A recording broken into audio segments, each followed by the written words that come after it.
சுவாமிஸ் கிச்சனில் நாம் நெய் பார்க்க போகிற ரெசிபி குழம்பு மல்லித்தூள். அதாவது எல்லா விதமான குழம்புகளும் போடலாம். அதாவது சிக்கன், மட்டன், புளிக்குழம்பு, வத்தக்குழம்பு, எல்லா விதமான குழம்புகளுக்கும் போடலாம். ரொம்ப டேஸ்டியாகட்டும், ரொம்ப வாசனையாகட்டும் இருக்கும்.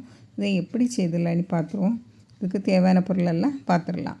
நான் 1/4 கிலோ மல்லி எடுத்திருக்கேன். அதாவது 250 கிராம் மல்லியை நல்லா சுத்தப்படுத்தி எல்லாம் வெயிலில் காய வச்சு எடுத்து வச்சுக்கிடணும். அப்படின்னா தான் நீண்ட நாள் கெடாமல் இருக்கும்.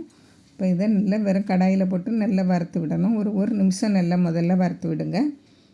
1 நிமிஷம் கழிஞ்ச உடனே நீங்கள் ஒரு கைப்பிடி அளவு கருவேப்பிலை. நான் கருவேப்பிலையும் நல்லா கழுவி வெயிலில் லேசாக காய போட்டு எடுத்து வச்சுருக்கேன். ரொம்ப நேரம் காயணும்னு தேவையில்லை, நம்ம வறுக்க தான் போகிறோம். இப்போ நல்லா வறுபட்டு வரணும். அதாவது இந்த கருவேப்பிலை நல்லா கிறிஸ்பியாக பொரிஞ்சு வரணும். அது வரைக்கும் இந்த மல்லியை நல்லா வறுத்து விடணும்.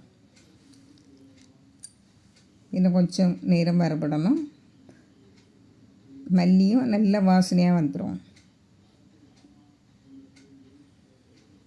கருவேப்பிலை நல்லா பொரிஞ்சு வரணும், கிறிஸ்பியாகிட்டு இருக்கணும். பாருங்கள், இப்படி நல்லா இருக்கணும். இப்போ இதை இறக்கி வேறு ஒரு பிளேட்டில் மாற்றிடுவோம். மாற்றியாச்சு. நல்லா ஆற வைக்கணும்.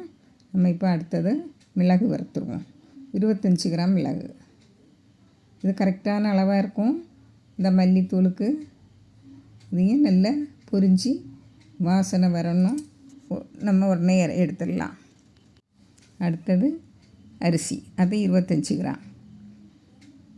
அதையும் போட்டு நல்லா வறுத்து விட்டுங்க. நல்லா படபடன்னு பொரிஞ்சு வரும். பாருங்கள், இப்படி நல்லா பொரிஞ்சு வரும். இப்போ அதையும் எடுத்துடலாம். இப்போ இது 50 கிராம் ஜீரகம். பாருங்கள், இதுவும் அதிக நேரம் வறுக்கணும்னு தேவையில்லை. இந்த சூட்லேயே நல்லா வறுபட்டுரும். இது நல்ல வாசனையாக இருக்கும். இந்த மல்லிப்பொடிக்கு இந்த ஜீரகம் இவ்வளோ சேர்க்கறதுனால நல்ல வாசனையாக இருக்கும். குழம்புகளும் நல்ல டேஸ்ட்டாக இருக்கும். இதையும் எடுத்துடலாம். வறுபட்டுச்சு, நல்லா பொரிஞ்சு. இப்போ எல்லாமே நல்லா கலந்து ஆற வச்சுக்கிட்டு நான் மிக்ஸி ஜாரில் தான் அரைச்சி எடுத்துருக்கேன்.